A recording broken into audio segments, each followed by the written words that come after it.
Good morning, dear friends, ladies and gentlemen. It gives me great pleasure to welcome you all to this 91st webinar series organized by AABN and to know that we have your support. It made me proud to be your convener and even more helpful about the future of AABN. As we move forward to ensure the future of AABN, we'll continue to invest in the vast potential inherent in collaboration among individuals of varying backgrounds, perspectives, and expertise.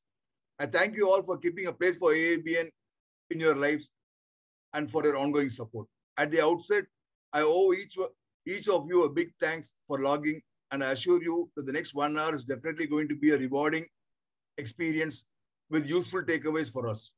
Yes, I'm saying this with confidence because we have an iconic speaker today at Perils and Profits, how entrepreneurs must rethink financial strategies. Unfortunately, the virus is still with us and will be there for some time. So please continue the good practices to help cope with and ultimately defeat COVID-19 and to drive development for all of us. The coronavirus crisis has illustrated the power and promise of AABN like never before. The virtual format has allowed us to scale AABN's forum to an even wider community, giving an opportunity to tell the story to more people than ever before. Together, let us build on that momentum to take the entrepreneur community safer, more sustainable, and more connected. A world where no one is left behind and where opportunities have no boundaries. Adaptation has always been a natural consequence of problems and chaos. In a big way, the COVID-19 pandemic has been this sort of change catalyst. All of the parameters by which we operate are different now. Entrepreneurs who want to survive and become stable again must evolve their goals, aspirations, and the methods through which we achieve them. Instead of seeing a challenge, you have to see an opportunity and proactively make the right game plan. At the center of this entrepreneurial evolution is an incredible opportunity to reevaluate your why. Building resilience in the current business environment to safeguard critical aspects of an organization and looking forward to realize the future benefits of smart, timely business decision are two key processes being used across the globe and an essential part of a roadmap to help business be successful in future. Through this Rethink webinar, our AABN subject matter expert, Mr. Lokesh Raj, guest speaker, will provide you with insights that will challenge your thinking, provide insights to support your resilience and the vision to realize your goals.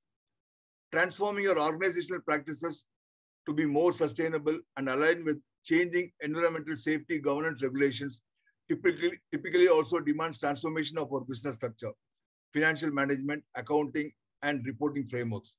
In this webinar, Mr. Lokesh Raj will talk about the best ways to ensure that when you begin your sustainability journey, your business is set up in the best way possible so that your finances can support your environmental safety governance practices. Let me extend a very warm welcome to our eminent guest speaker, Mr. Lokesh Raj, professional speaker and chartered accountant at Perils and Profits, how entrepreneurs must rethink financial strategies, to this interactive business networking session. Lokesh is a chartered accountant with a decade of experience in handling compliances of SMEs and corporate alike. He has coached and mentored thousands of students as the lead professor at JRL Academy. He has imparted his knowledge to prestigious B schools and commerce colleges like Lovely Professional University, Amity University, Liba, and St. John's College of Commerce. He believes in the idea that a businessman armed with the understanding of numbers has a significant advantage over his competitors and is on a mission to maximize profits of business. He has served as the National Treasurer at the Professional Speakers Association of India and was a member of the Standards on Auditing Committee of the SIRC of Institute of Chartered Accountants of India. He has been a regular contributor to the monthly bulletin of Chartered Accountants Study Circle. As the profit maximizer, he helps businesses pull simple levers of finance like cost and tax and multiply their profit. It's now up to us all to seize the opportunities this challenging time has created to build upon the lessons learned. I wish you all interesting and productive webinar and look forward to a collaboration in the week and months to come. Once again, a very warm welcome to you, Mr. Lokesh. We are truly privileged to have you deliver the speech today at AABN. Thank you. Over to you, Mr. Lokesh. Thank you, Mr. Gopi, for that wonderful introduction. I will share my presentation. Before I share the presentation, I want to start with an exercise. So I want all of you to raise your hands like this. So raise your right hands like this and try to see the other side. Try to see through the small holes in your hands to the other side. Yeah, please drop it. If you are able to see some part of it, I know you can't see the entire thing. If you are able to see some part of it, please type yes in the chat box. Yeah, I know it's a Sunday and people are slowly waking up to the event. Yeah, yes. Some know, okay, it's fine. See, my mother used to say, Lokesh, the amount of holes you have in your hand, that is the amount of money you will lose. And she has never been wrong. And this is something that is happening with businesses as well. So businesses are losing profits. And today's discussion is going to be how to avoid losing profits. So without much ado, let me share my PPT. Please say yes in the chat box if you are able to see the screen, PowerPoint screen. Yes. Yeah. Good. We are good. Oh. So we just did this hand exercise. I was wondering why entrepreneurs will actually lose profit, particularly when we have this Indian mindset of being cost considerate everywhere. Anything and everything will question, like in this example, that mileage. So anything and everything we do cost benefit analysis naturally. In finance terms, we call this as cost benefit analysis. What will I get when I put something inside? In fact, that is what business is all about, right? So what do I get when I put something from my side? So this is already there in all businesses. Forget about business. The individual mindset of an Indian has this already. But then businesses are still losing. And I also see that certain Fortune 500 companies are not losing. They are on a consistent growing phase. Like their turnover is growing, their profit is growing. So everything is on a growing phase. And some are like in a stagnant phase. So I wanted to understand why some are... Right. And then we can review and then... Can I continue? So I wanted to understand why there are certain businesses which are struggling to make some good profits, why there are businesses that are stuck, and why there are businesses that are soaring. So I wanted to do this understanding first before I discuss with all of you. So I went ahead and I did some research, and whatever research I did is what I'm going to discuss today. And if you stick till the end of this session, I will also share with you how you can double your profits. I know it's a bold statement. I will tell you what numbers you must track. See, we all know our business is growing, but how do I double it? So I have certain numbers that you must track that you can use to double your business profits. So let's go into the session. So I thought probably these are blind spots. Businessmen don't know this particular financial perspective, so they are not able to, take hold of their finance. They are not able to take hold of their profits. So something like that I was thinking, and then I came across this research. For the last 2 years, they have conducted this research, and they found that 9 out of 10 businesses fail. And if at all you say 9 out of 10 businesses fail in the first 3 years, 4 years, then what is the reason why businesses are failing?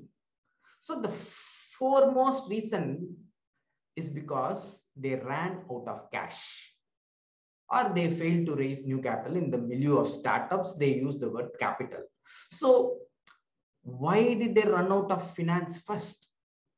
Then I started digging even further. So probably something else is there in play. So if most businesses are failing, and the reason why most businesses are failing is finance, then there is something in the root. The root cause I wanted to identify. And then I went ahead and saw that in case of major advanced economies, for example, here you can see Canada, UK, US are having their financial education at around 70%. And there on the right side, we have India here. India is having 20% of financial education. This is the general level of financial education we have in India.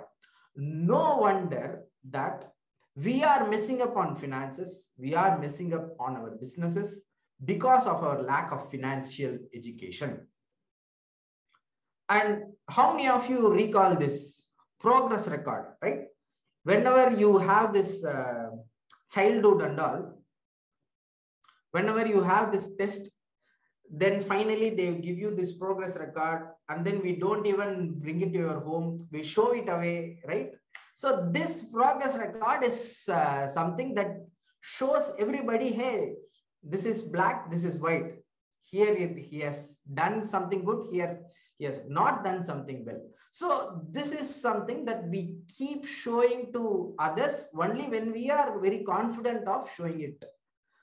And in business, you know, what is this equivalent of this? The equivalent of this is financial statements. And I also saw that this childhood habit is there with adulthood, you know, entrepreneurs as well.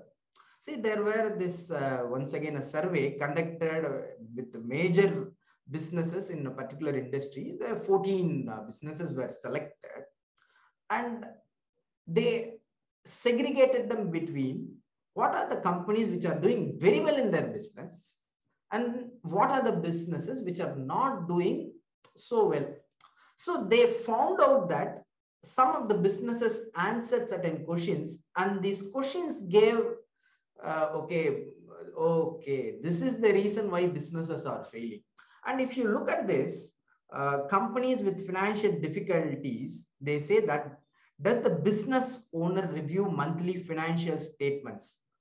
So if you look at this particular question, 1 out of 7 companies are doing. And also, if you look at, does the business owner perform financial analysis on monthly financial statements? 0 out of 7, which means that the root cause of financial difficulty is not showing your record, progress record, not reviewing your progress record. I know some of you are doing at the end of the year with your auditor. Okay. So in schools and all, we used to have this exams, right? Quarterly, half yearly, midterm, right? Like that. In accounts of business, you need to have a monthly review at least. I'm not saying daily, weekly and all. At least have monthly review, no? So when you have this monthly review of financial statements, then you will not get into a financial difficulty. Now I know what you are all thinking. Businesses are very shrewd. They are saying, Lokesh, what is this? How do we understand finance, boss? There are so many accounting terminologies which we are not able to understand. So if you are not taking up the review of financial statements on your own, I'm thinking, what is stopping you? So what is stopping you is the basic understanding of finance. And see, basic understanding of finance, when I say, I'm not saying that you need to know how to prepare a balance sheet, how to prepare a trial balance, how to pass journaling. No, nothing like that. Some basic understanding. If you can understand your business and go through your numbers yourself without the help of anybody, you will be able to see what is going wrong in your business, because the only person who knows your business very well is you. The business owner is the person who knows the business very well. And if he is able to link his business knowledge with the actual financial terms, accounting terminologies, then there is going to be benefit for you only. And I also see that they are all like quite confusing. Like when you go ahead and, how many of you recall the last talk you had with your chartered accountant, trying to understand the finance, right? So you ask some question and your chartered accountant explained it in such a way that whatever you had in your mind also got confused, right? Yeah, see, because the chartered accountant is answering you from this level. So he is having his knowledge at this level and you are at this level. So he is not willing to get down to this level. He is speaking here, here, here. And you are trying to jump and get some, okay, it's not possible and you are not able to get it as so. So that's why you try again and again. You go ahead and read that basic terms about accounts, finance in Google. Nothing will go through in your mind. Okay, because my father always says, okay, we started with my mother. Let me also bring in my father. My father always says, Guru Villa Vidyai, Kurutu Vidyai. So, which simply means that if you don't have a guru and you try to learn things on your own, then you are gone. Whatever you try and understand, you don't know whether you have understood correctly or not. So you won't be guided. So that is where I suggest that where there is patience. For example, how many of you recall what you did for your kids when they are not doing well? Your school days, the school teacher is saying that, hey, this guy is not doing well here. So you have to somehow make him read in your room, but you don't have time. So what you will do? So you go ahead and admit him in a tuition class, right? So in a tuition class, he will learn as to what it is, how it is, and the tuition master will have the utmost patience. He will teach completely. So you can basically forget about this teaching business at all, because there is someone who is patient enough. So you need to learn from somebody who is patient enough to teach you this accounting terminology. Now, I'm not saying go ahead and join a tuition master and get the accounting terminology right. Of course, you can also do that. That's a very good ROI, I would say. You can learn in 25 days time. You can learn accounting completely. And this seminar, I cannot say I will be able to give complete justice of accounting terminology, everything that I know. I also worked for 15 years. I've seen several balance sheets, and I'm also saying why businesses are suffering when it comes to finance. So I know what is differentiating the successful business from the not so successful business. So I'm trying to identify and assimilate these ideas to you, so that you can go ahead and work in the back end. Okay. So the first thing that you get stuck with is you try to understand this expense and all. Then there is this term Capex, Opex. What is this Capex and Opex, right? So Capex and Opex. The Capex and Opex,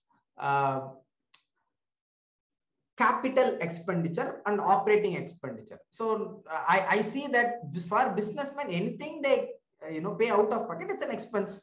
What's wrong? Why are you segregating it as capex, opex?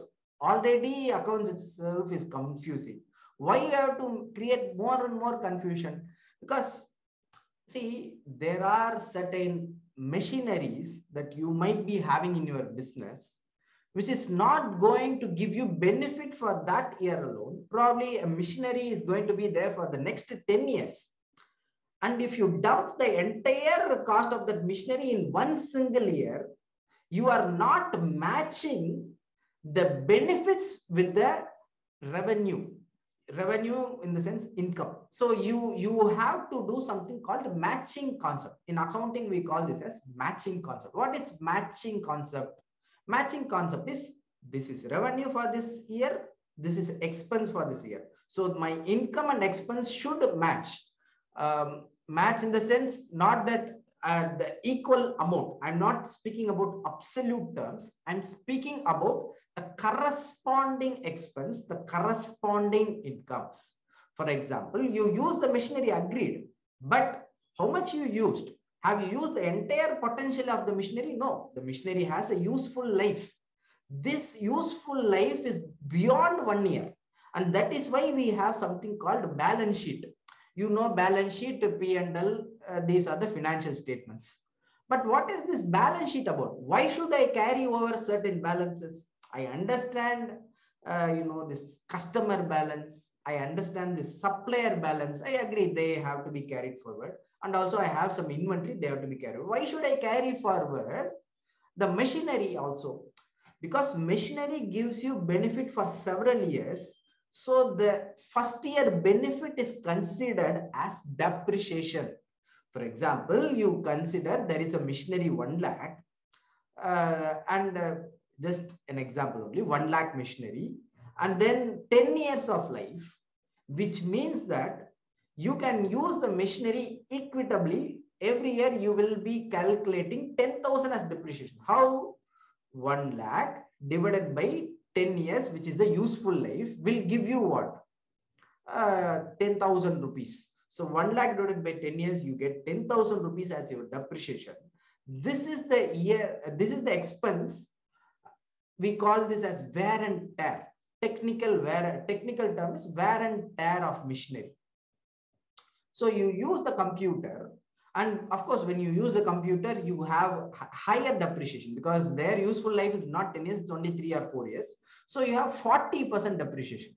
I'm not saying that you should keep all these percentages in mind, but try to understand the principle of Capex.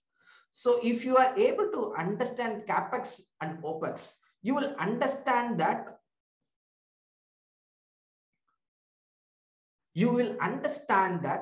OPEX is something that is going to go ahead and reduce your income, and Capex will not reduce your income. Capex is something that you have contributed, and it will be there in your business for the remaining useful period of years. So that is why you come up with one profit and your accountant comes up with one profit. The auditor comes up with some other different profit, and income tax department says some other different profit. This is because of the differences in depreciation useful life, and because of which there is this difference of opinion. And of course, the classic fixed cost and variable cost. Once again, expenses vary with sales and expenses do not vary with sales. Example, Lokesh. Yeah, you have your rent. Rent is fixed every month. Whether or not you sell or not, you have to pay it to your landlord. Rent is fixed, which means rent is a fixed expense. Similarly, what is variable? Your raw material that you purchase and you consume, that you will use it for production, or if you are a trader, probably you will buy something and sell. So you buy just because there is a sale, otherwise you won't purchase. So this purchase cost is varying with sales. Similarly, wages, you are going to produce and then only you can sell. So this production happens because there is going to be a sale. So this production varies with sale. Direct material, direct labor, direct expenses. These are all going to vary with production. And of course, the another, not just production, Mr. Ramanathan, it's with sales. If it is varying with only production, we would basically not consider the stock consumed. This consumption value happens because it is linked with sale. So the production might be there. Slides, I just changed as a slide. This slide is on working capital. Are you able to see the working capital slide? No, it is Capex versus OPEX. It's not changing? Not. Okay. How? 1 minute, I will stop sharing and then I will correct.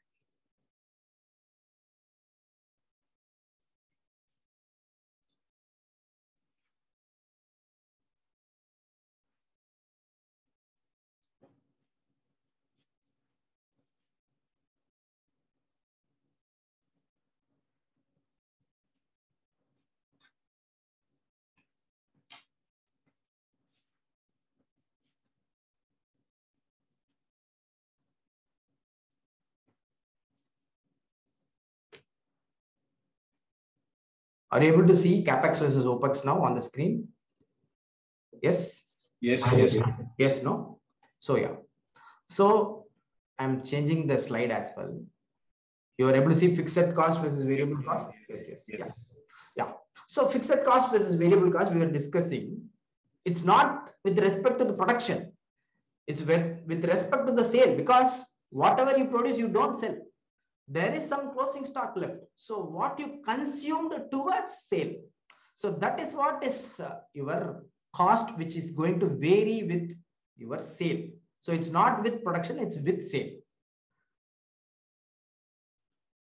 And these are terms which normally businessmen get to confuse a lot. Like cash flow, profit, working capital, capital. At any point of time, everything is going out of my pocket only. Everything is going out of my pocket only. So this is going to be, as far as I am concerned, outflow. I will simply use one word, expense.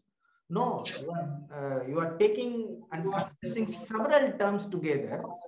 And let me explain one by one, and let's see how you are able to capture this in your mind, and then we'll go forward. See, working capital is different from capital. Capital is the huge amount of money you invest in business. Like when you start the business, you invest some money. And whenever you are going to do a major expansion, you invest some money.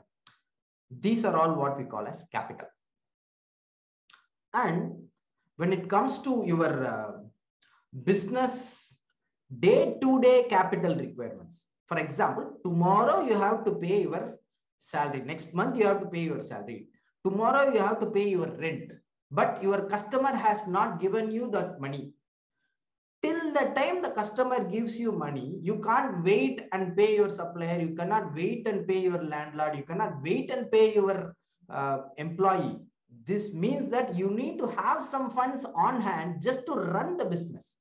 This working money you have is called working capital. So this working capital is slightly a lesser figure as compared to the larger, huge overlay that you make. The huge overlay you make when it comes to the initial startup and expansion is called capital. And the next 3 months, I need some money. For the next 3 months salary, I have it in my bank. For the next 3 months rent, I have it in my bank. This is what we call as working capital. Working capital, there is a technical formula. If I say that, I am sure you won't get it. It's called current assets minus current liabilities. Current assets minus current liabilities is, what are all current assets? If you ask me, stock, customers, and then your bank balance, cash balance, short-term investments, these are all current assets. Current liabilities, short-term loans, working capital loans, not long-term ones. Short-term loans, working capital loans, supplier balances, outstanding expenses, salary payable, wages payable, all these are current liabilities. So on one hand, you have something receivable. On the other hand, you have something payable. So this receivable and payable, the net is called working capital. And to make matters worse, even working capital can be negative also. So which means that you can have a negative working capital, which means your current liabilities will be more and current assets will be less. So it's called working capital. Working capital is different from your capital. Why working capital is important, Lokesh? So working capital is quite important because whenever you go ahead and approach for a loan, I want a loan just so that I can run my business and all. So the banks do not fund the entire working capital. They fund a portion of it. For example, 75% of the working capital they might fund. So like that, 20% of turnover, like that, they have certain calculations based on which they will be able to fund. And for that, working capital calculation is very, very essential. Next is yet another confusion. Cash flow profit. See, people say whenever they receive some money, I receive some cash. And then what is profit? Whatever I earned. So whatever I received must be also profit. No. whatever you have received, whatever you have paid, the net is called cash flow. What is this net?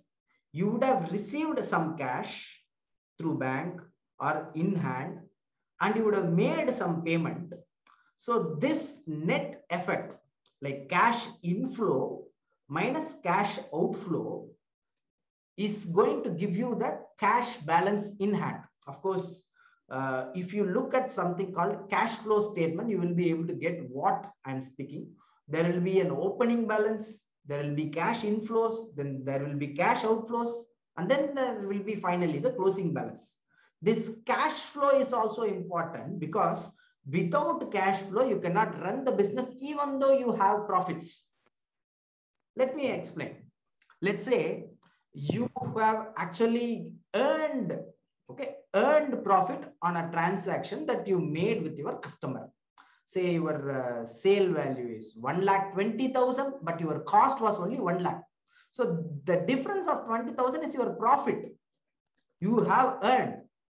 The goods are with the customer. They have given you the GRN. So you have the documents with you.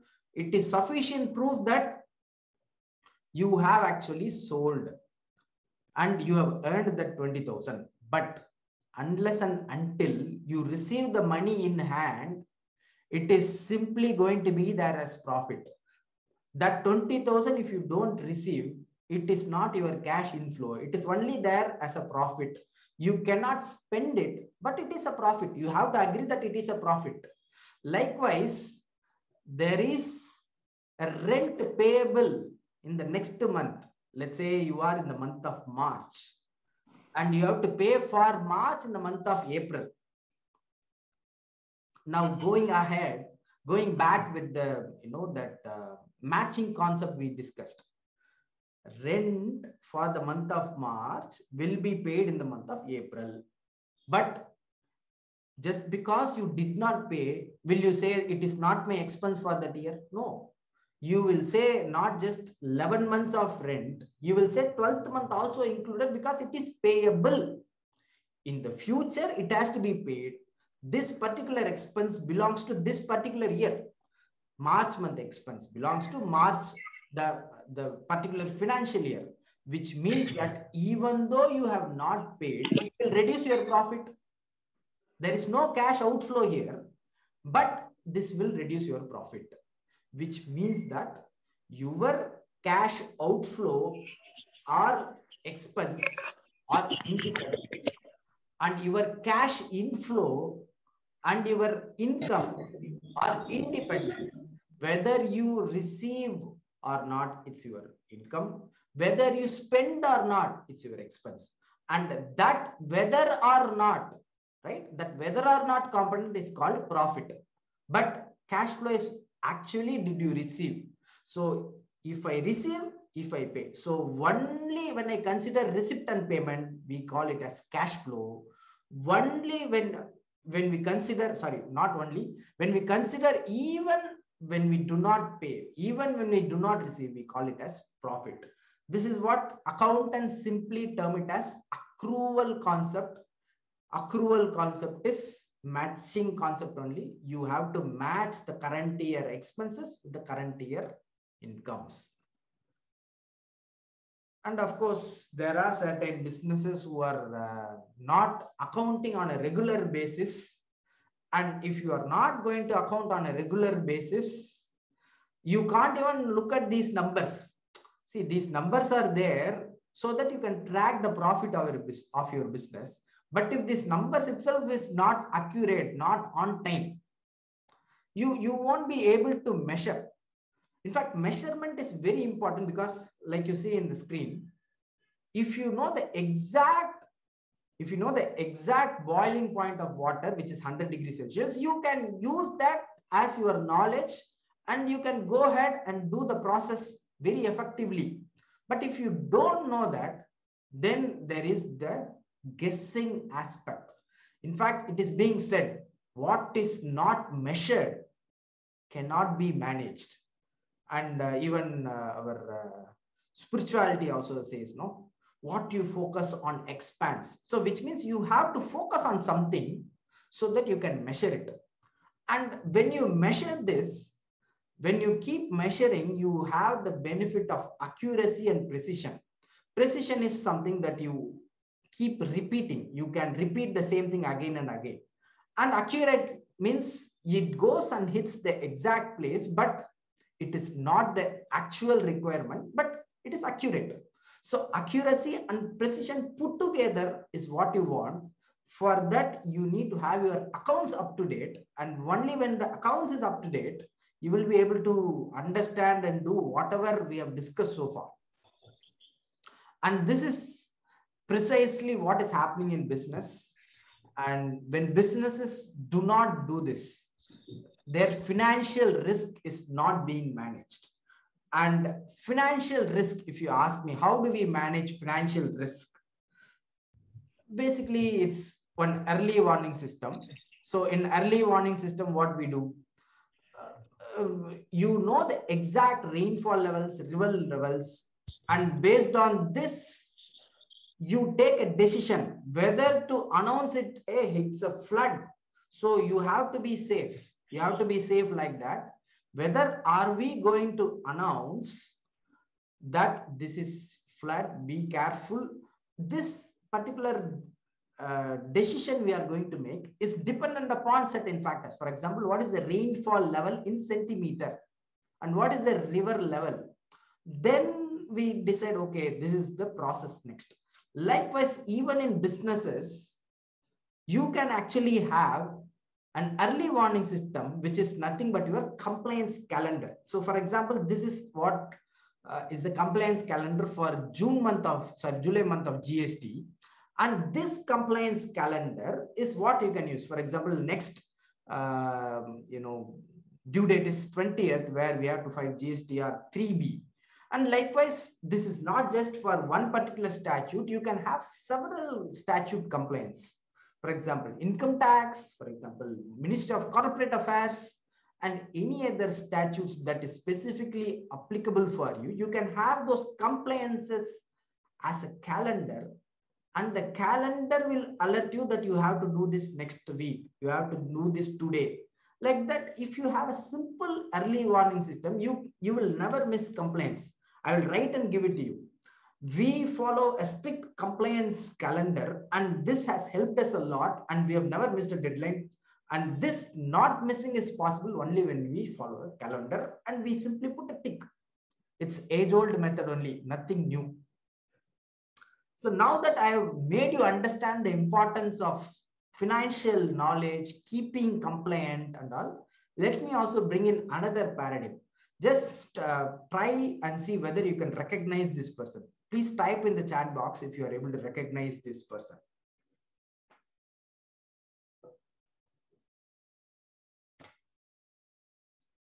Yeah, so Shankar, you have got it right. It's Rakesh Junjunwala. So these are the pictures. These are the pictures of him, doing his stock market thing over several period. Okay, over several years. There is something that is constant. Okay, what is this constant thing? What is this constant thing? 1 minute, I am just checking.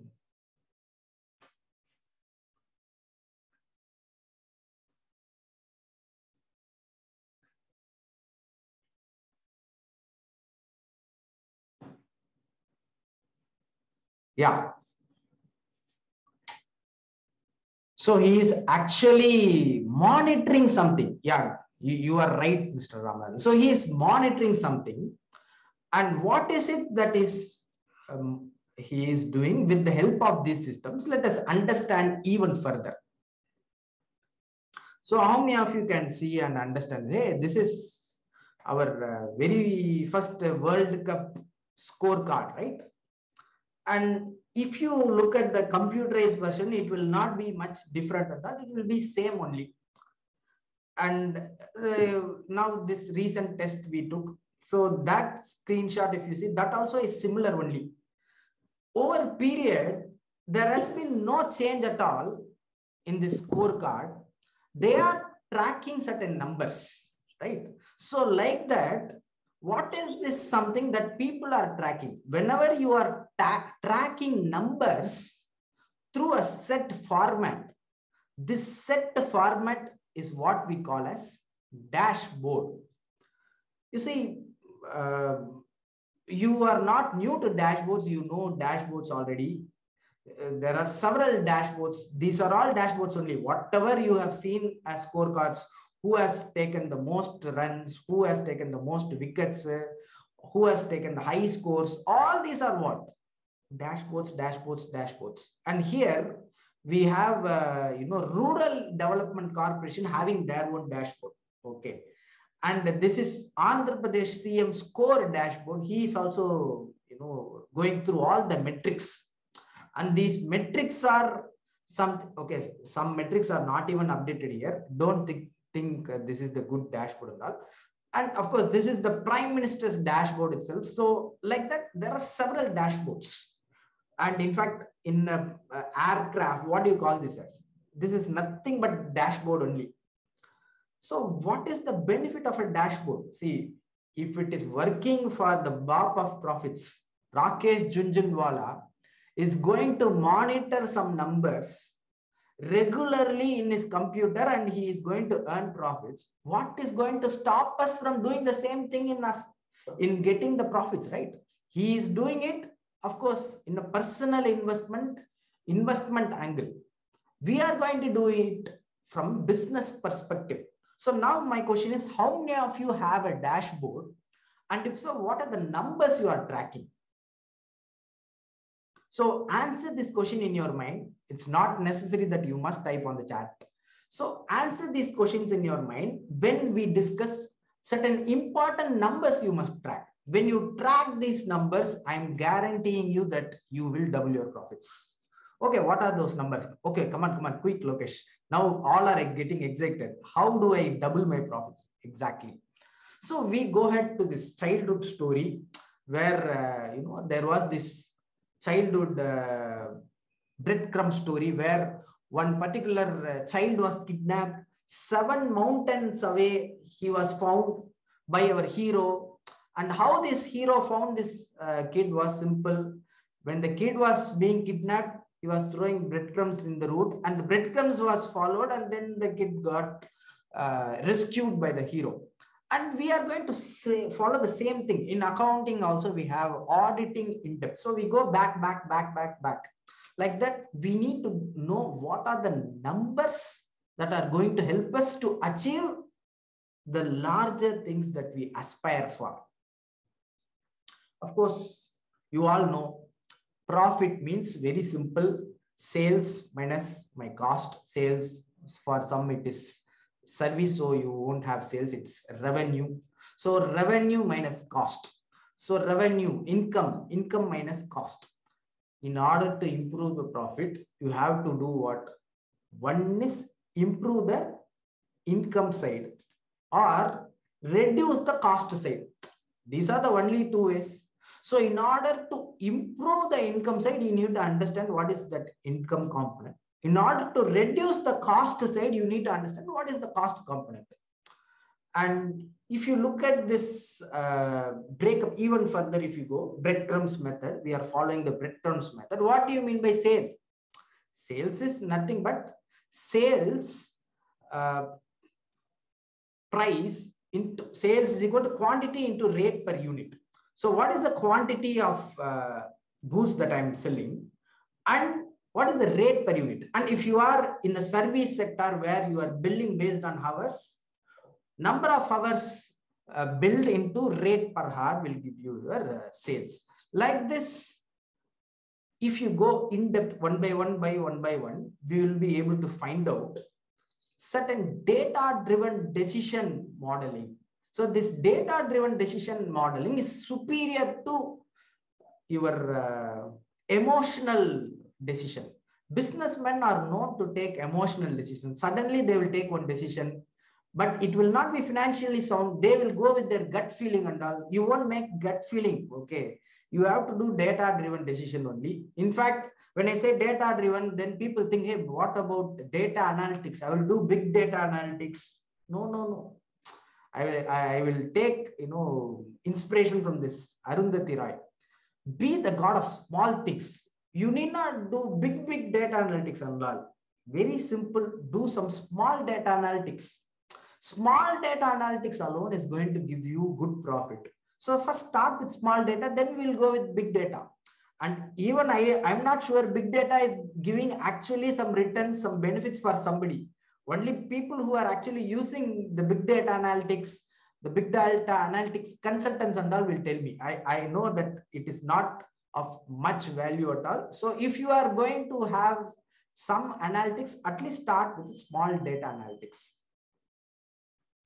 And every business has 3 stages. Okay, so first it will expand like anything. So this is called founder's trap, where you don't do anything, it will keep growing. Even if you sit idly, basically you become complacent, it will grow. But the problem, how long will you sit idle? So how long will you think, hey, whatever you do, don't do, everything is working for you like that? If one day you don't do anything and people will start with complaints, problems, and you are not in sync with the changes in the market, then that's where you get to Midas trap. So everything in life is sigmoid curve, like that entrepreneurship journey itself is a sigmoid curve only. So you will get to the Midas trap where problems happen, and then you start declining. If you don't correct at Midas trap, you will fall. Big businesses have failed only because they were not able to control at Midas trap, and they have failed. And if you are a business, you first start with expansion. Expansion is the easiest thing to do. So I will discuss as to how you can go ahead and expand your business. So remember that double your profits, how to double your profits. So that is now coming. So keep your, complete focus attention here. And if possible, take screenshots of the entire thing, and then you can go ahead and implement these in your business. You can probably create a dashboard and then probably track these numbers. Slides are moving, not moving. Are you able to see expansion KPIs? No, profit equal to sales minus cost. Oh, okay. How come? Okay. 1 minute. I will stop sharing and then I will start again.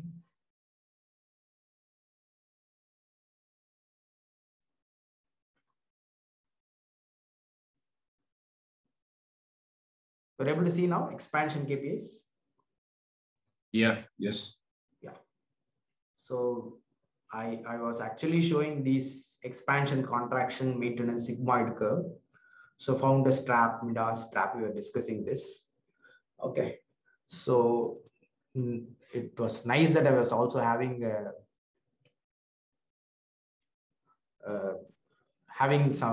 having a view of this chat window. So thanks for alerting me. Okay, now let's go ahead. Expansion KPIs. Okay, so expansion KPIs. What are the key performance indicators? KPI means key performance indicators. Don't worry, these are nothing but certain numbers only. So let us go ahead and understand how a business cycle happens. And of course, this idea comes from this wonderful book called Cadence by Pete Williams. I want everyone in this seminar to go ahead and read this book. It's a wonderful book. And here is how it is detailed. So when you are a business, okay, you actually have somebody who is actually interested in your business. And then they come to your business, they will start buying something. And when they buy, they can buy one thing, they can buy several things. And then after they buy, you have your own expenses. And when you reduce those expenses, whatever is remaining is profit, right? So like that, there are certain key numbers to be tracked. And let us track these key numbers through 7 steps. So these are the steps. Probably you may want to take a screenshot of this. So the steps are like this. So you need to get people to notice your business. These are what we call leads. And then interact with the business. This is conversion ratio. And then they should buy from you. This is sales. And then, of course, I'm going to show the numbers and all. I'm just going ahead in the motion. So they have to buy the most expensive item. And if at all they buy, they should buy many items, as many items of the expensive item possible. And they should come again and again to your business. And whatever money they are able to spend, that money should directly go to pocket. That means there should be very little expenses. So if you look at what are the key areas that I should focus, and I apply something called Kaizen concept. What is this Kaizen concept? So businesses are aware. If you are in automotive sector, probably you are aware. Kaizen is continuous improvement. So like that, we will have focus on only 10% extra. For example, you are doing something now, let's say 100 customers, you need 110 customers. Like that, you track these numbers. Who are my suspects? Who are my prospects? What is my conversion ratio? What is the price of an average item that he is purchasing? And how many items he are purchasing? And what is the number of transactions? How often he is purchasing from me? And even if he purchases from me, then what is the margin that I am going to make from this, right? So let's see an example how you can double. So you look at the suspects. So before you have suspects 1 lakh, and after you have 1,10,000, that is 10% extra. Similarly, prospects conversion is out of 1 lakh, 20% conversion. So it was 20,000 earlier. Then you have now prospects 22%. So which means 24,200 prospects. Like that, you have 4,000 customers, 5,324. Item price 100 will become 110. So you get it, right? 10% extra like that. If you do, you look at the net profit. What was around 60,000 becomes exactly double of it, 1,20,000. So double the profits is possible just by focusing on 7 numbers and trying to increase them by 10%. If you focus and increase each of the numbers by 10%, you can double your profits. It's something that I can write and give. So I hope you have all noted these numbers and what you should track. Probably I can share the screenshot later as well. So let me continue. There are other aspects as well, which are called maintenance KPIs, which I'm not discussing right now. Maintenance contraction KPIs, we are not discussing. But I can tell you something from my experience. See, this maintenance and contraction, whenever you have something that is working for you, you are okay. But when something is not working, I know the founders trap or entrepreneurs, they are simply going to change the goals. In fact, you should not change the goals, you should change the methods only. How I will explain with the help of a simple dashboard. You can see this is how an accounting dashboard, like what is my GP margin, OPEX ratio, what is my operating profit margin, what is my net profit margin. So this is the income statement like that. You have a dashboard which you can use it to track. Like that, this is one sales dashboard. The sales dashboard shows you how many days it takes for a sale to get completed in your system. So here it takes 18.4 days to complete, and every opportunity takes 3.2 days on an average, proposal around 4 days, and negotiation around 7 days, and closing takes 4.3 days. So like that, you can track every manager as well, how much conversion he is making, what is the sales cycle length.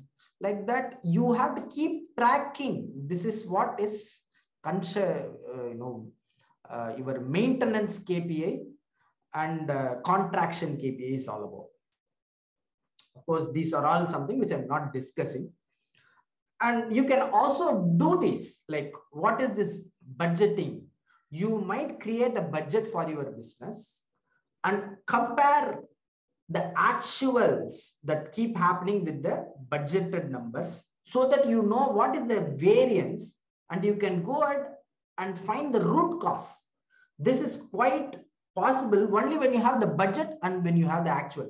If you do not have the budget, sorry, you cannot do the variance analysis. So budget is essential and actual numbers should be also there to compare and arrive at a variance. And you can also do cost sheet analysis where you identify what is the cost, landed cost, what is your cost of goods sold, what is your cost of production. At various stages, you can see what is the cost.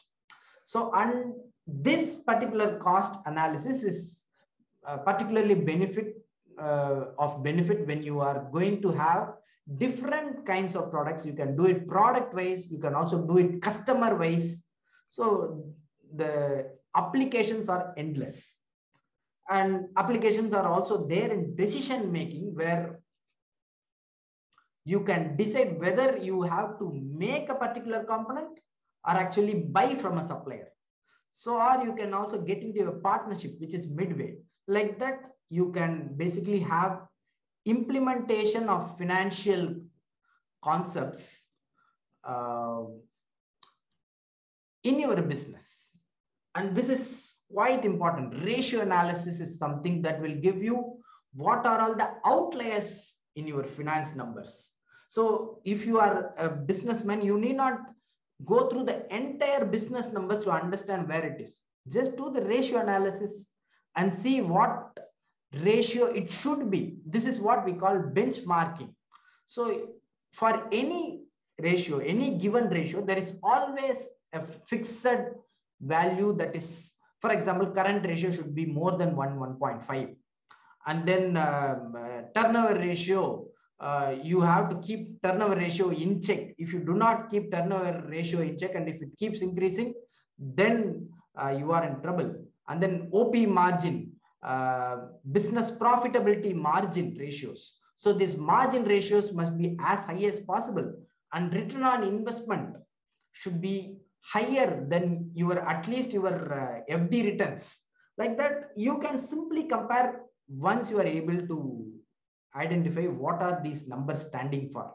So every ratio has a corresponding compulsorily standard ratio number. So this is how big companies, top companies are able to track their numbers and keep them in check. If at all a number is not in the expected range, then you can understand, okay, this is where my business is faltering, by going in depth through the components of the ratio.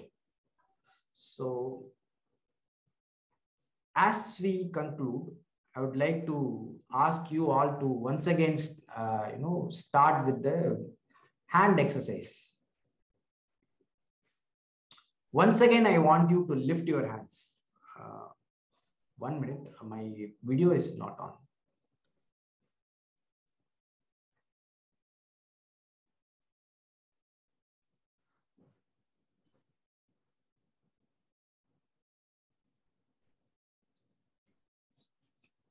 Yeah. Okay. Sorry, I have a video issue. So, okay. Now, once again, you raise your hands like this. Okay. Now, clench your hands. Clench your hands. Okay. So that no other side is visible, right? The other side should not be visible. Yeah. Thank you. Thank you. You can basically reduce the cost. You can keep the cost in control. And when you keep the cost in control, you can get the maximum profits. Thank you. And you have been a wonderful audience. Thanks. Despite all the technical issues, you were all there and you were supporting me. Thank you. Thank you for that. Over to you, Mr. Gopi. Thank you for the outstanding session, Lokesh. We really enjoyed it. Your perspectives are different and it was very refreshing. It indeed was exceptionally stimulating and very highly informative, and there are a lot of takeaways. Can we open the floor for question answer session, please? Lokesh, can we go into the question answers? Yeah, I'm ready. Yeah, thank you. Participants, you may please unmute and ask your questions one by one.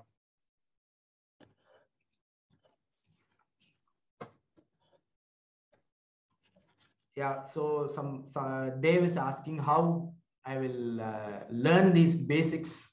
Do you suggest an online course? Yeah, there are online courses. I know the cost is also quite high. Okay, so if you want to learn at the same time, you want to keep the cost less, there are several sources for you. Coursera is one, and then edX is one. And you can also look at something called Udemy. The cost is less. Okay, these kind of websites, they have this content which is quite affordable, like 400 rupees, 500 rupees. You will learn all the terms that you need to know when it comes to your business. So there are courses. Please do your Google research. You will be able to find free as well.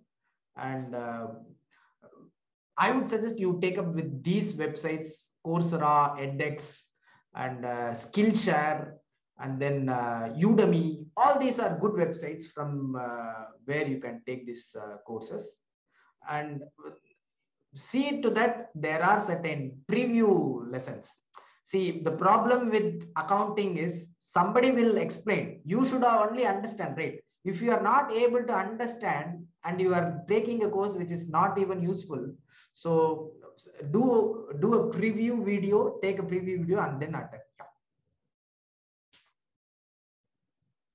So the next question, yeah, the title of the book, Mr. Ramanathan has mentioned, Cadence by Pete Williams. Yeah.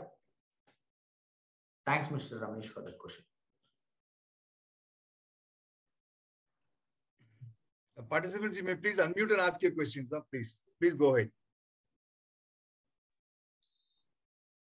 So, Mr. Lokesh, this is Ramesh. Yeah.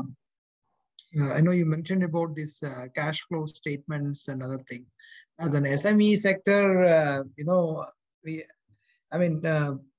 what I do generally is just keep looking at the bank balance. So how many is there left out in the current accounts? So I know it's a very crude way of looking at how much the cash left out for the business, but what do you think is the way forward? The accountants generate the cash flow statement at the end of the year, but it is really a long way, right? Yeah. And as an SME, it's difficult to do a monthly cash flow statement also. So what is your suggestion? Yeah, this approach of looking at the bank balance and then taking this is the balance with which I should work will work as long as you know what are all the payments that are going to be there. Of course, if you are going to give check, you should also do something called the bank reconciliation. This bank reconciliation, if you don't do, and you are looking at the bank balance alone, you are looking at an uncleared balance. So what we call as cleared balance, uncleared balance, you might be aware in the previous statements it used to come and all. So this cleared balance is what is something that the accountant will be able to give you. In the absence of this, I suggest that you integrate your bank statements with accounting softwares like Zoho, QuickBooks, Tally, all of these softwares. But QuickBooks is no more. QuickBooks is not in India hereafter. QuickBooks has shut shop. They have seen so many changes and they are not able to cope up with changes and they have shut shop.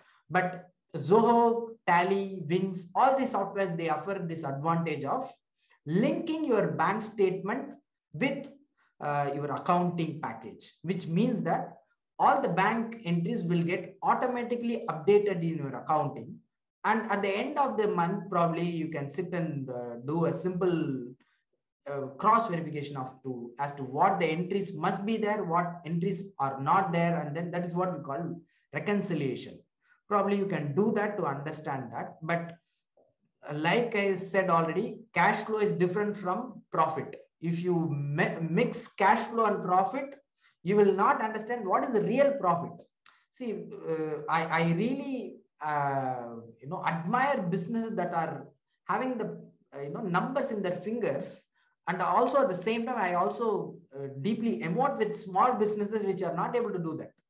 Small businesses, they have their accountant, part-time accountant at the end of the year, like you said. It's quite tough only, but the better you start with this, you can, go ahead and get to know your numbers better. The start should be earlier, I feel, Mr. Ramesh. Probably you will have to improve your operations so that you can afford an accountant who will be there on a regular basis, or at least on a part-time basis. You can start with this process, Mr. Ramesh. Yes, Mr. Ramanathan, all this ratio analysis you can see through your accounting package itself on a daily basis also. It's perfectly possible. Yes, Mr. Ramesh, you are saying something.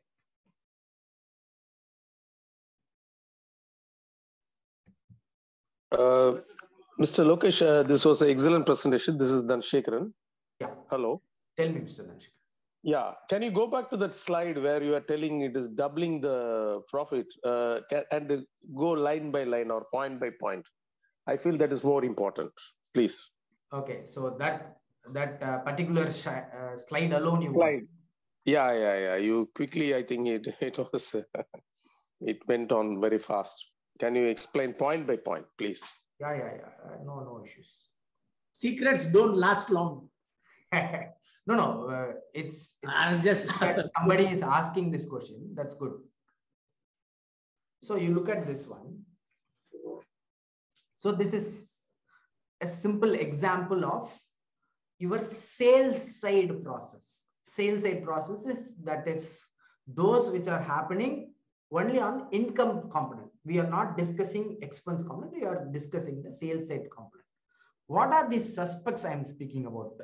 Suspects are people who are thinking whether to buy from you or not, whether this business is good or not.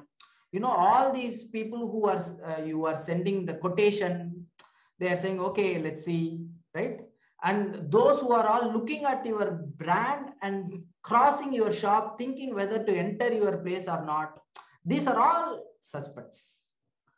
And once they are showing interest, for example, you might say, just opposite to my place, there is a hairdresser. He is saying, have a haircut, shave, facial, all put together at 100 rupees. So why he is doing that? Just so that people can enter his place and start doing, so that they become customers. So these are called prospects. So this is what we call conversion ratio. So your suspects get converted into prospects 20%. And then we actually make them pay. The moment you receive money from them, they are converted customers.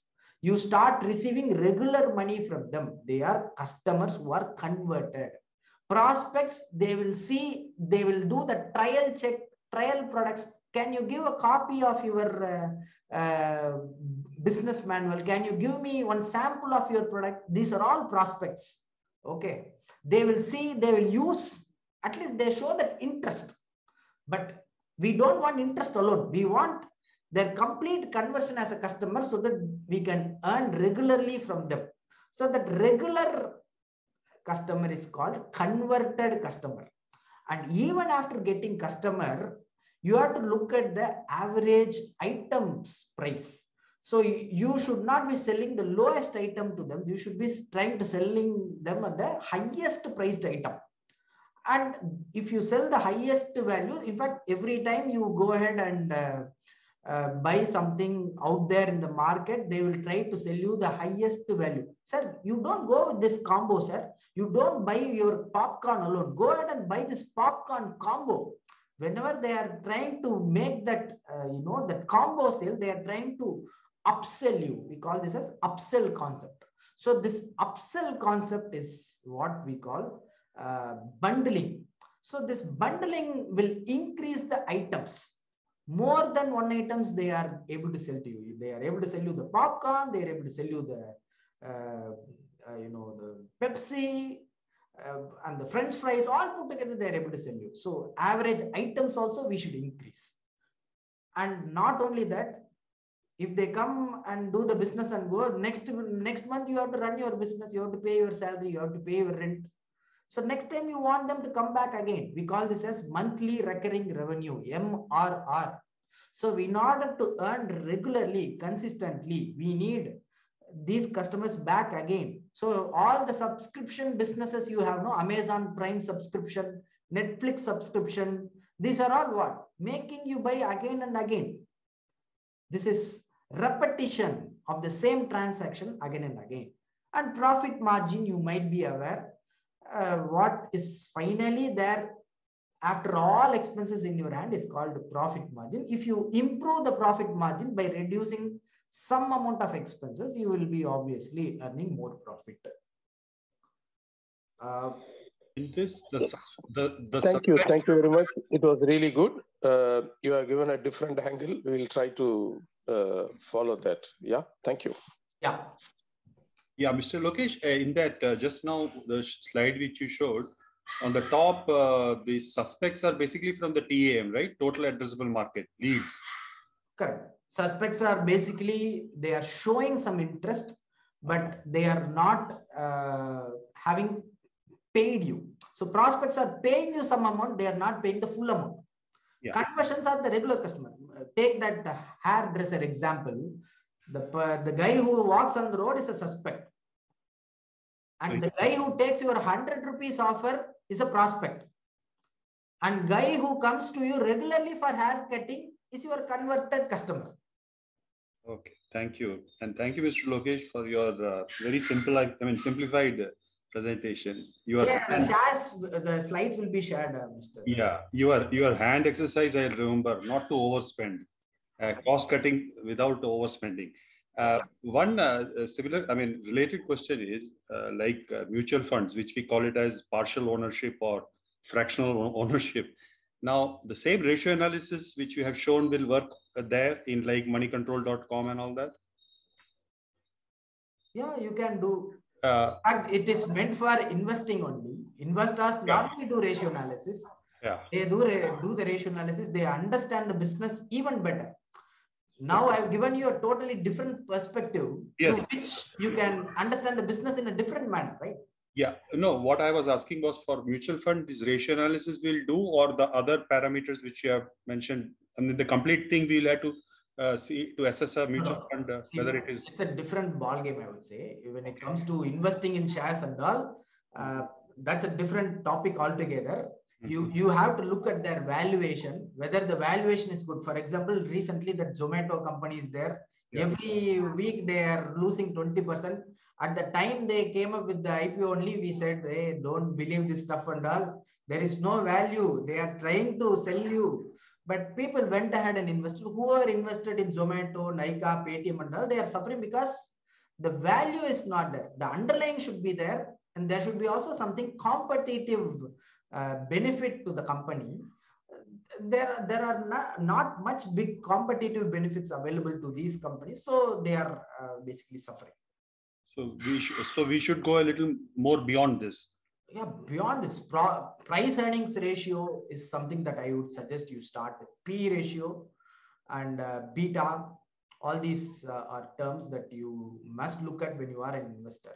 That's a different session altogether. Okay. I think we should recommend Gopi sir to take that session as well from you. The way you simplified the whole thing. Ajay, can you just show me that Cadence slide, that book? I just wanted to, although you have given the author's name, that slide, if you could flash it kindly. Cadence, it was also mentioned, I think, Cadence Pete Williams. I'm mentioning the same in the chat. Something about that remarks in that book, I wanted to ask you. You wanted to ask me, huh? Yeah. Okay, I will share once again. So this is a slide I used. I was sharing. The slide moving? No. Yeah, this one, no? Yeah, this one.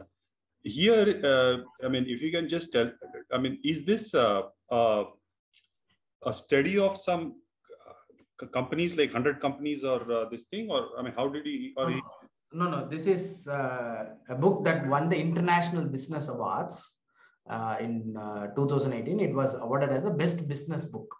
So in that book, these ideas are actually discussed as a growth story. It's basically a tale that you can read, and reading the tales in the book will help you understand. It's the story of a guy who is a gym owner, how he became a owner of a gym, what all trials and tribulations he faced. If you read that book only, you will understand, oh, this is almost similar to my story. If you are a business owner, you will really relate with this book. And also, I suggest 2 more books. You can read these books also. I'm, sharing this book, E-Myth Revisited, by Michael Weber. So this is one book I would suggest. And I also suggest one more book. These are like doctor prescribing pills. Okay. So you can go through these books and understand where you are, why you are stuck. But you don't read the summary and all. Okay. If you read the summary, you will not get what it is there. The soul of the book is destroyed by YouTubers who are giving summary. I don't do summary anymore. So summary is of no use unless and until you go through all this in depth. All the emotions are deeply captured. So I would suggest, and then there is this the goal. The goal is one beautiful book. These 3 books alone you read. Okay, sir. Your business will go ahead and it will soar like anything. Thank you. And as a doctor, we trust you also. Thank you. Yeah. Ilangon, sir, any questions, sir? I have a question. I'm Veeraraghavan. Please go on. Please go on. Mr. Lokesh, you showed about the dashboard, no? Yeah. So this dashboard, is there a general dashboard, or we'll have to make dashboards according to our own companies and what we have to review, what frequency we have to review? So how is it? It's a fixed. So the numbers, right, we discussed, right? So this number which we discussed, the cadence 7 points, it might be relevant for you, it might not be relevant for you. For example, I discussed all this, but what about the service sector, right? For service sector, there is no items per sale, right? So for them, it is not relevant. At the same time, the sales dashboard itself might not be relevant for them. So what is relevant for you, you take and you track those numbers. But many a times finding what is relevant itself is a big trouble. So you need to pick and choose. Probably you can involve your chartered accountant or a consultant. I would suggest that every businessman here must have a consultant look at their business, which will give you external perspective.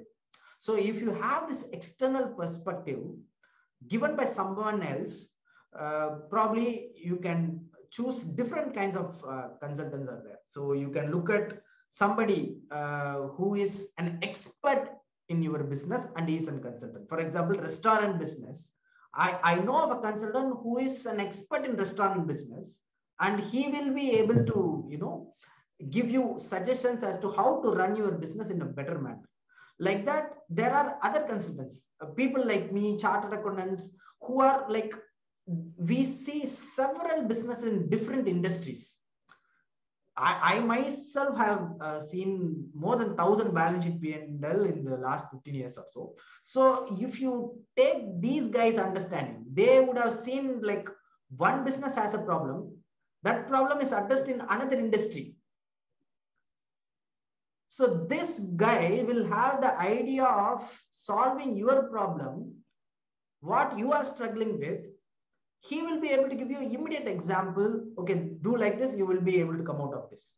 So like that, these consultants, they why consultants are good? They have to earn their money. They can't simply get your consultancy fee and run away. Those consultants which you employ, they will have to give the benefit, and then only they will be able to get.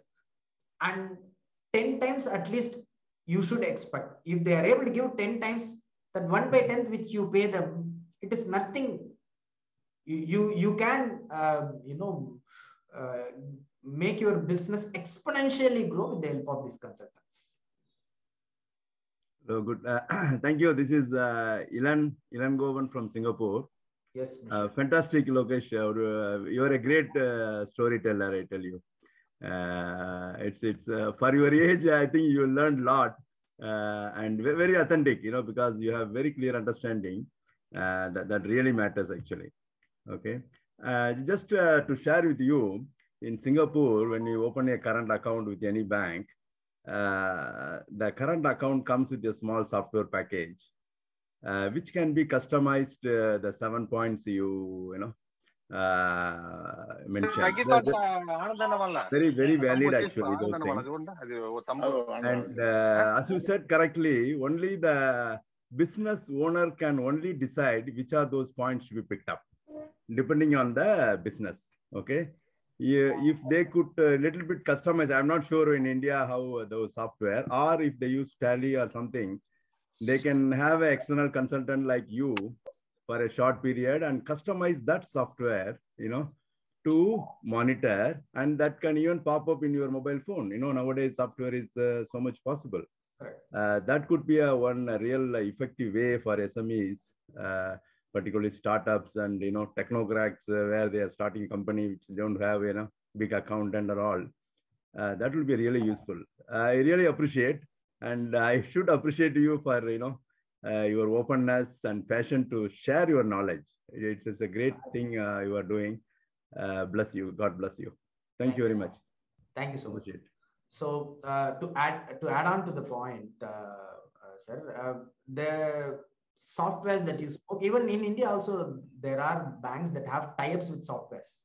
Like I recently got call from my ICICI bank where I have my current account. They said, sir, we are offering you Zoho for free. You just have to pay 500 rupees. Every year you will pay 500 and then you can use the software for free. And it will link with bank statement and all. So I was thinking, how come? So these kind of tie-ups are there, not in your PSU banks. PSU banks, they don't have any tie-ups. So they are functioning as a bare minimum unit. But non-PSU banks, they do have these tie-ups. Probably you can save some cost by going ahead and having these bank accounts. They are great value add, I would say. Lokesh, I have a question. I'm Srikumar here. Yes, Mr. Srikumar. So I think you are a chartered accountant and you are well averse with the Tally domain. Yeah. I just want to know whether these points which you have covered in dashboard is available in Tally. Yes, sir. I will tell you where you can see. So you can go ahead and see in display menu, there is something called exceptional reports, sir. Yeah, I've seen that. But whatever points you have covered is available there. I just want to know. Yeah. Exceptional report is one. And then there is this ratio analysis. And then there is a cash flow statement. Yeah. All these are available in your Tally. But when it comes to these external items like customer prospects, so your Tally will not know who is the prospect. Tally will not know who is your lead. Tally will not know who is the suspect and all. That alone you will have to track. But will it be customized if I ask for it? Yeah, it can be always customized, sir. There are several service providers who can customize, and you can basically bring in the details, and those details can be customized so that you can have it as a dashboard. In fact, dashboard consultants are also there. Okay. So you just tell them what numbers you want. The dashboard will be prepared. Can I suggest anybody who is in line with the dashboard creation? I can very much suggest whoever needs a dashboard consultant, please get in touch with me. Can I just share it with Gopi so that he can Yes, sir. Yes, definitely, sir. Thank you, Lokesh. Once again, this is Dhanshekaran. So thank you very much. It was an excellent presentation. I have a different query. Yes, Mr. Hello. Yes, Mr. Yeah. Good. See, actually, nowadays I'm seeing a lot of scams, bank scams. Okay. In my opinion, from your angle, why, how it can be plugged? Okay, everybody is thinking on that one. I want to know your angle, number one. Number two, see, if there is a sick industry, what the bank does, they say all deposits or all money generation should come to them and then they will pay like that. Is it not possible like that? It is only an alternative. There may be a lot of drawbacks in that one. Kindly, if you can touch, though it was not relevant for this this present session, kindly, I want your opinion. Thank you. Yeah, sir, this scam and all, my father likes MGR. One famous song line is there, sir. திட்டம் போட்டு திருடுற கூட்டம் திருடிக்கொண்டே இருக்குது, அது சட்டம் போட்டு தடுக்கிற கூட்டம் தடுத்து கொண்டே இருக்குது, திருடனாய் பார்த்து திருண்டா விட்டால் திருட்டை ஒழிக்க முடியாது. So which simply means that there are people who keep committing crimes and there are people who keep trying to avoid them commit those crimes. But unless and until the thief himself decides, nobody can stop it. And our bank systems are no foolproof system, I would say. There are certain very good systems, but we still now hear somebody is, reporting. Recently, sir, we had CBDT chairman. It was there in the news. Okay, CBDT ex-chairman, Tamil Nadu person only. He lost 10 lakhs, I believe. Somebody duped him. They got the OTP and then they did it. No other country in the world has protection like us. In fact, RBI is having this OTP system and all. It's not there in US. It's not there in UK. So we only have this OTP, third-party authentication system.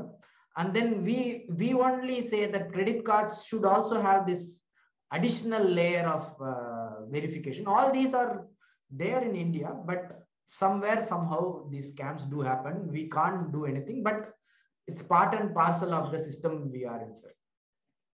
I think, sir, Mr. Lokesh, that song was apt because that speaks that computer viruses and antivirus will continue always.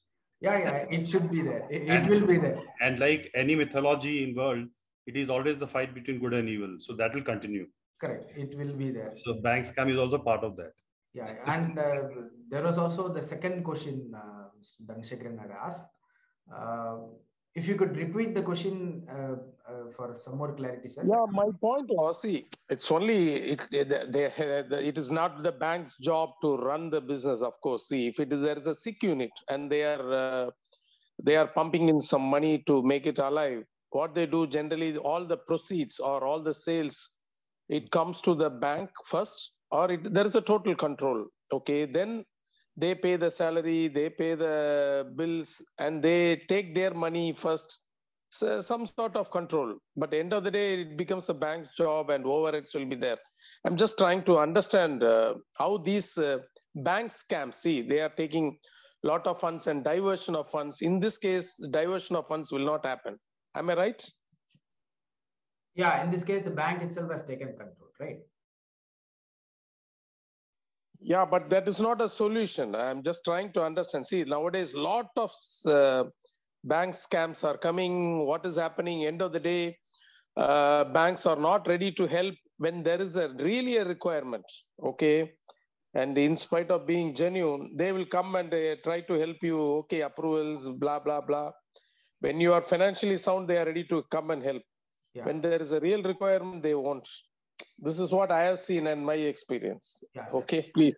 Sir, this is opinion, and I will also add to this, sir. There is this cybercrime board where you can raise the complaint. So there is this website which they have. They are quite fast, I would say, that you can try. And to add to your point about the banks taking over and all, there is something called Insolvency Act. So you will have an insolvency resolution professional, IRP, who will be taking over this entire process, and it is properly governed, where he has to keep detailed records as to what he is doing, how he is spending, everything is there. And mostly insolvency petition is being raised by a creditor who did not receive the money, like that. The process is there. The process is there to safeguard us, sir. Okay, that itself is a big subject. Thank you. Thank you very much. You have been very, you have given a very different prospects on finance. Thank you very much. So, thank you, Mr. Dhanasekaran. Are you going to share your number or email ID? Yeah, I can very much. I had the last, this one. Just you can basically take a photo of this and you can connect with me. It's just a QR code. You can connect with me. You can also type this link.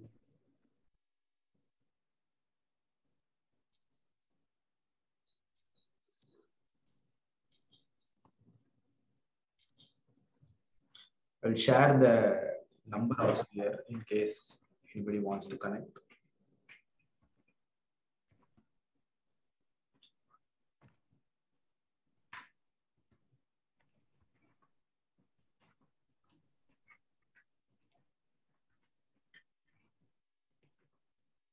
Yeah.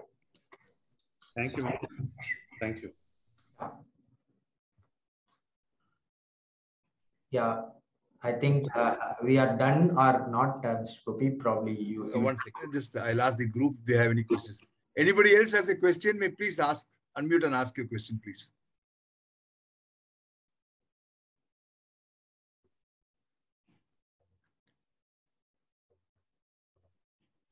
Yeah, I think we are done, Lokesh. Thank you. Thank you very much for your time.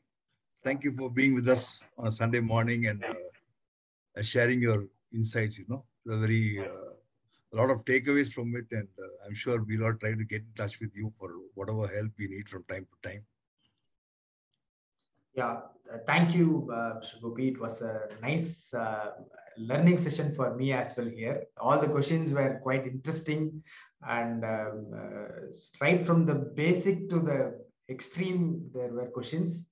And I really enjoyed all your questions, and I sincerely wish all the best in your business. Every one of you, you are a visionary. It's not so easy to start a business. It's not so easy to run a business. In fact, starting a business is easy, but running a business is quite tough. If you're all doing something with the intention of doing something big to your country, I'm sure it's possible only because of your vision. Keep hold of that vision, and if you know your numbers better, you can achieve the sky. You can. The sky is the limit. Thank you, everyone. Thank you, Lokesh.